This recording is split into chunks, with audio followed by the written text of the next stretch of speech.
Mr. Prime Minister, ladies and gentlemen, it is really very kind of you, Mr. Prime Minister, to have taken the trouble of coming over to this place to inaugurate this 10th conference of our chamber.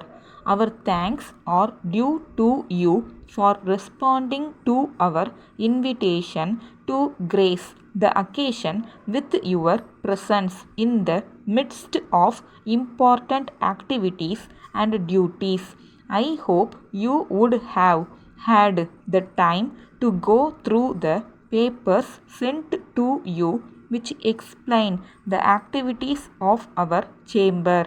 On this happy occasion, we do not wish to trouble you with a number of requests and appeals. As an alert Prime Minister, we are sure that you are already aware of our day-to-day problems, and it is needless for us to enumerate them to you in great detail.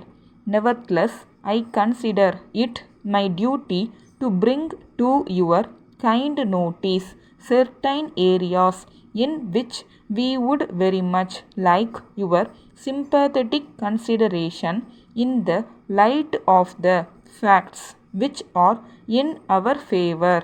Of course, we have been having some appreciation of our difficulties by the departmental officers to some extent, but there is still room for greater understanding of our problems in various aspects. First, let me refer to the problems experienced by our members in the matter of export. We know full well that it is the duty of those engaged in trade and commerce to step up the export of various items. As a matter of fact, in all our annual and special meetings, we have been trying our level best to find out ways and means of how we could cooperate with the government in stepping up the exports. We have to do a lot in this regard. It is in this connection we request you, Mr. Prime Minister, to kindly instruct the concerned officials at all levels to exhibit some amount of imagination in dealing with our suggestions. As you know, when it is a question of exporting any item, we have to face many problems like the need to maintain quality, keeping pace with the competitive prices offered by other countries, setting up necessary publicity in other countries, and ever so many aspects. There are also certain other items and areas which we cannot openly discuss in a conference like this. All these are items which involve huge expenditure. If we want to export very high quality materials, we have to use best quality raw materials, which means incurring higher expenditure. The government must therefore come forward with necessary concessions in the matter of import of some raw materials by way of tax concessions, by way of reduction in license fee, and so many other factors.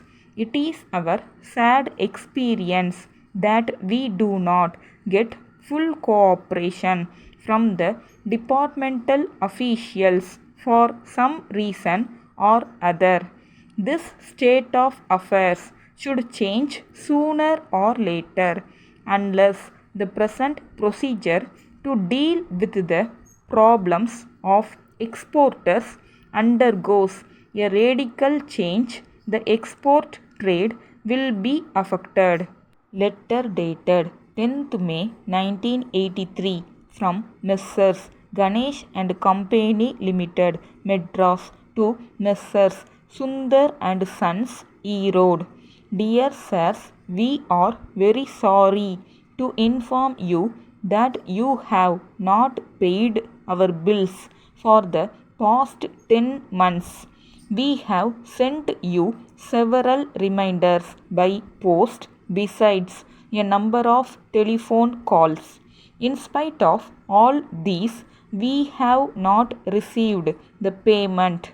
You have not acknowledged receipt of our letter and given us the reasons for such delay in payment. We are aware that in the past you have been very regular in your payments and we have had no occasion at all to make any complaint to you about delayed payments. Suddenly, we find that it has not been possible for you to clear our bills. We are at a loss to understand why you have also not chosen to reply our letters. We know that in business there may be occasions when we have to face difficulties owing to reasons beyond our control. At such times, we may not be able to meet our commitments to various parties. It is nothing peculiar, but in such circumstances, one has to convince the creditors. Yours faithfully.